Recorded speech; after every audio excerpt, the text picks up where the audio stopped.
यूँ तो हम 6 महीने का बेबी पैरट भी घर लेकर आ सकते हैं, जो कि बहुत ही आसान है, पर हम 1 महीने का बेबी पैरट इसलिए घर लेकर आते हैं कि हम अपने साथ एक अच्छा टॉकिंग और टेम बर्ड चाहते हैं। मेरे गोलू और मैंगो मैक्सी को देखकर सब पूछते हैं कि ये आपसे क्यों चिपके रहते हैं और कैसे आपके पास भाग भाग कर आते हैं। हमारा पैरट तो केज खोलते ही ऊपर जाकर बैठ जाता है और बुलाने पर भी नहीं आता। तो यहाँ मैं आपको बताती चलूँ कि आप लोग गलती क्या करते हैं कि बेबी पैरट के सिर्फ खाने पीने का ख्याल रखते हैं, उसे साथ साथ ट्रेनिंग नहीं देते और 1 महीने से लेकर 6 महीने तक का जो ट्रेनिंग पीरियड है उसे ज़ाया कर देते हैं। 1 महीने का बेबी पैरट चूँकि हैंड फीड पर होता है तो वो खाने के लिए हम पर डिपेंड करता है। ऐसे में खाना खिलाते खिलाते उसको ट्रेनिंग भी देनी होती है। जब वो 1 महीने से ऊपर का होने लगे और उसे थोड़ा चलना आ जाए तो उसे खाने से आधा घंटा पहले खोल लें और खाना दिखाकर उसे अपने पास आने का कहिए। और ये प्रैक्टिस आपने रोज़ाना करनी है जब तक कि वो आपके पास आना ना सीख जाए। फिर जब वो 2 से 3 महीने का हो जाए तो उसे कोई भी पसंदीदा चीज़ उसे दिखाकर अपने हाथों पर उड़कर आना सिखाइए। आपने ये प्रैक्टिस उसके साथ रोज़ाना करनी है। फिर जब वो आपके हाथों पर आना सीख जाए तो दरमियान का फासला बढ़ाते जाइए और चाहे तो एक कमरे से दूसरे कमरे में उसे आवाज़ देकर बुलाइए। और जब वो आपके पास उड़कर आए तो उसको उसकी पसंदीदा चीज़ ज़रूर खिलाइए, जैसे बादाम, पिस्ता, सेब का टुकड़ा या कोई भी फल का टुकड़ा जो वो शौक़ से खाता हो और जो आप उसको रूटीन में ना खिलाते हों, सिर्फ इनाम के तौर पर ही दिया जाता हो। इस तरह वो लालच में अपनी पसंदीदा चीज़ लेने आपके पास ज़रूर आएगा। गोलू को भी मैंने ऐसे ही ट्रेन किया था और वो उड़कर मेरे पास हर कमरे में आ जाता था। और ऐसे में जब वो 4 महीने का था तो फ़ैन में आ गया था और उसकी लेग भी फ्रैक्चर हो गई थी।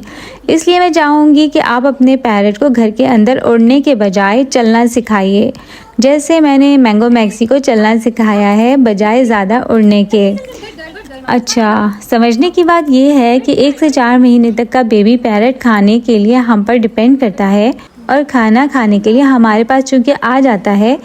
और ऐसे में जब आप उसे ये ट्रेनिंग नहीं देते तो वो फिर 4 महीने के बाद चूँकि सेल्फ पर आ जाता है और ख़ुद से खाना खाने लगता है, तो आप जैसे ही केज का दरवाज़ा खोलते हैं तो वो उड़कर ऊपर कहीं जा बैठता है और आपके बुलाने पर आपके पास नहीं आता।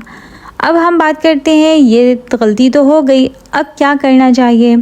तो अब आपने करना ये है कि पैरट के केज में खाना ना रखिए, बल्कि उसे थोड़े थोड़े वक्फे से केज के बाहर से उसको कुछ ना कुछ खाने को देते जाइए, ताकि वो आपके हाथ से खाना लेने का आदी हो जाए। फिर जब वो आपके हाथ से खाना लेने लग जाए तो केज से बाहर उसे निकालकर अपने हाथ से खाना खिलाइए। फल या सब्ज़ी या सनफ्लावर सीड, उसे कुछ भी खाना केज में रखकर ख़ुद से खाने को ना दीजिए, बल्कि सिर्फ अपने हाथों से खिलाइए। फिर इस तरह कुछ फासले से उसे अपने हाथ पर उड़कर आने का कहिए और रोज़ इसी तरह उसे प्रैक्टिस करवाइए।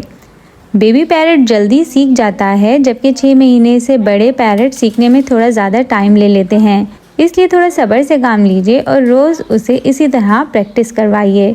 कुछ दिनों में वो सीख जाएगा कि खाना लेने के लिए उसे आपके हाथों पर आना है। जब आप रोज़ाना इस तरह उसे प्रैक्टिस करवाएंगे और फिर जब वह भूखा होगा और जब आप केज का दरवाज़ा खोलेंगे और अपने पास हाथ में खाना रखेंगे तो केज का दरवाज़ा खुलने पर वो आपके पास सीधा उड़कर खाना लेने आएगा। और हाँ, जब उनको आप केज में वापस डालिए तो उनको खाने की चीज़ ज़रूर एज अ ट्रीट दे दीजिए, ताकि उनको केज में जाना एक सज़ा ना लगे। कुछ ही दिनों में आपके पैरट्स भी गोलू, मैंगो और मैक्सी की तरह आपके साथ साथ रहेंगे और आपके बुलाने पर आपके पास फ़ौरन उड़कर आ जाएंगे। वीडियो पसंद आई तो लाइक, शेयर और सब्सक्राइब करें। Thank you.